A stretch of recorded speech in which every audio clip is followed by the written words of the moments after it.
So our first DLC offering is called First Strike. It releases February 1st. It has 5 new levels in it, 4 brand new multiplayer maps, as well as a zombie level called Ascension.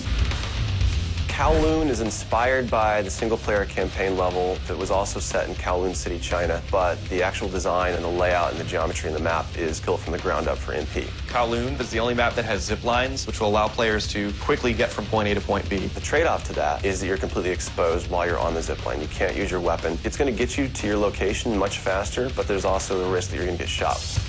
Discovery is an Antarctic research station that was a German outpost left over from World War II. The 2 sides of the map are divided by a deep chasm. You're always kind of fighting for control over that crossover from one side of the map to the other. My tips for Discovery is really just learning the layout of the map, understanding how that chasm can impact the flow of the gameplay, and always being conscious of the exposure that you have to long-range weapons. You might be on a snow bridge and somebody throws a grenade, which collapses the floor around you.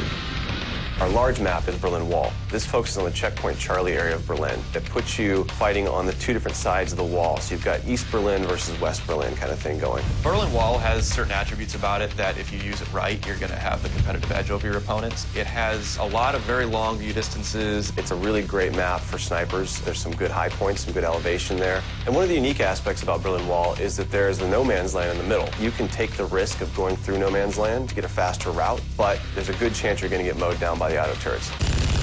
The stadium's one of my favorite maps. I am a running gunner, so I tend to like that map. It's going to provide those close quarter players tight adrenaline, action-packed experience. So never underestimate the value of tactical insertion, and always be checking your corners and realize that these engagement distances are going to be really small, so use that to your advantage. I think it's going to cater to a lot of the players who just like the frenetic style of gameplay that Call of Duty has to offer.